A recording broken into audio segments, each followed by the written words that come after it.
Hello, Priscilla. Tell me something about what you do in your classroom, something that you enjoy, that the students enjoy, and that hopefully is great. I don't know if it's about enjoyment, but what I do, because,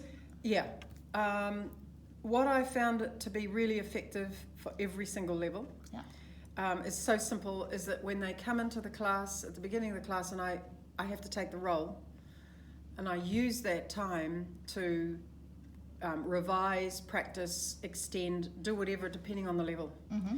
So that, for example, for the Year 11s, I've found that we teach each topic around like one question for each topic. Like, the first one is obviously ça va, comment ça va, and those sorts of things, and then comment tu t'appelles. And so as I go around the class asking them, I say to the next person, you ask the person that question, and then you ask then that person answers and then asks the next kid. Like a roundabout. Around Robert. Now, I know that's quite a sort of a tedious thing to do, but I say to the kids, that's the one most effective way of making sure that everyone is saying these questions a lot. And it meant that, for example, after the first big lockdown, we'd only had our Year 9s for 5-6 weeks or something. When they came back, they could still just rattle those questions off and be comfortable in answering them. So it was that repetition. And in normal classroom time, it's also just about review from the last lesson, because who knows when you've seen them previously. Yes, yeah. So that, to me, and then I started extending that into the seniors, so that for Year 11 and Year 13 and that, it's just either a vocab call, and I just hit them with vocab or in French and in English, so they have to answer. Or I like two words like, plage and il fait beau, and they have to ask a question of the next person, and then that person answers and then asks another question. So that's just practicing those questions and how to formulate the questions. In Year 10, I get them to, by probably around mid-year this year, we basically taught them how the French ask questions. So what we did is we got them to work in a little group and ask questions in their little group of a topic. For example, I think we were working on shopping or something. So then they have to say, "Oh, you're going shopping? Ask what anything about shopping." So we got questions in English like, when do you go? What do you buy? What do you like to buy? All those sorts of wooden questions in English. And then I chose like one or two of the easy ones and said something like, "Okay, when do you go shopping?" So I said to the kids, in English we put when, and then we say, have this little magic do word, and then you go shopping. I said that in French there are 3 ways that are used every day, and so I show them the whole 3 ways, quand est-ce que, quand vas-tu faire des achats or whatever, and tu vas au centre commercial quand, with the quand at the end, and the kids all look horrified. But we practice those 3 techniques, and by the end of the year, our last assessment for speaking is a conversation with someone else.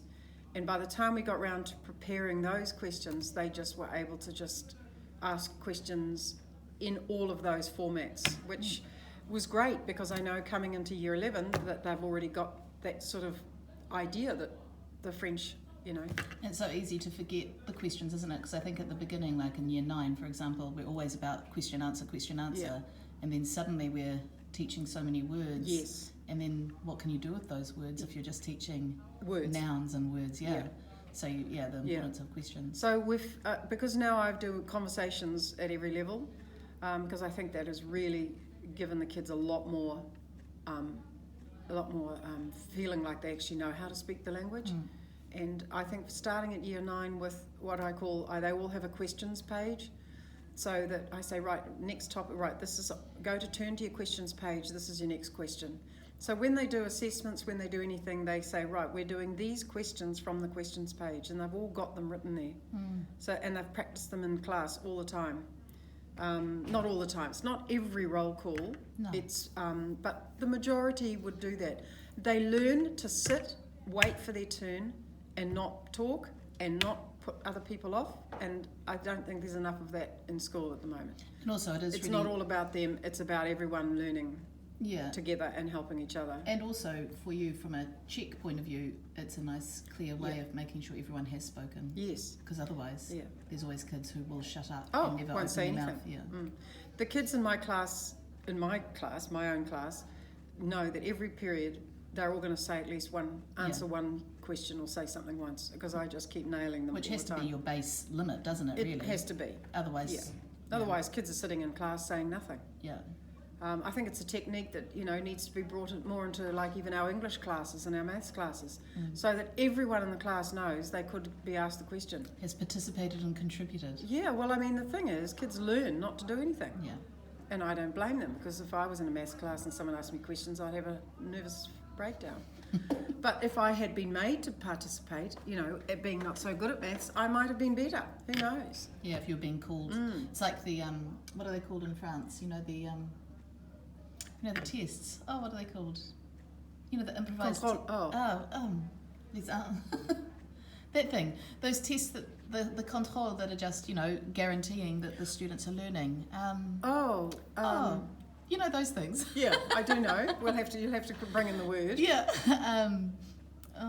Yeah. So, because that's a guarantee then that the students are going to be reviewing and actually learning, because learning as they go. A sense of accountability. Yes, as part of their whole, out of 20 magic number they come up with.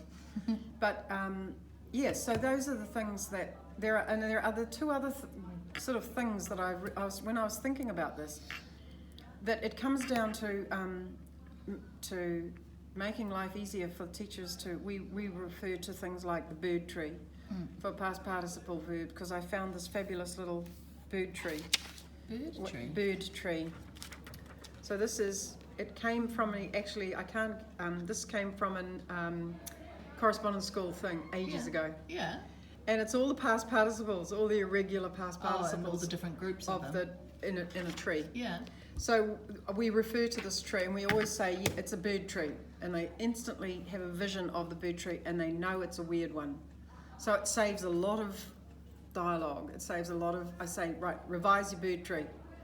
Or and I say past participles, I'm testing them. I say deer, and I say bird tree, and they go, oh, and they come up with, Yeah, and so from a similar thing, it's like the Vandertramps and the people who have the their mnemonics for memory. Absolutely. To me, I still use them so much. Yeah. Because it's our kids cannot think in, it's the, complément direct they just can't do that. Yeah. They can't do it in English. So then certainly not going to start. It's about doing chunking French. too, isn't it? It's about chunks of memory. To ask them to remember a list is going to be much harder than saying remember the Vandertramps. Yeah, it's remember helping the them Vandertramps, to remember the bird manage tree. their memory. Yeah, and the other thing we do as a shortcut is we use the term for writing and speaking is layering up, and that was a Roseanne and me sort of coming up with layering up, and another thing I use is like frills. So that's for your details. The details, yeah. So we devised this little, again, it was a little visual thing so that kids realised that this was the sort of this is your base, this is your A down here. Yeah. When you've got you've got your verbs, you've got your basic vocab, your basic answers, and then you start adding things which make it harder and harder. And you got your bling up here. So that's the layering up. It's the layering up. So I say to them, remember, layer, layer, layer. Have you layered up? Are you layering up? So they know, they have that instant ability to think, so suddenly they'll start using souvent or quelquefois or mais parce que, and they start layering up. And it's a technique they actually have to be trained to do, because they are so focused on the basic answer that they so that's me. Thank you, Helen. Okay.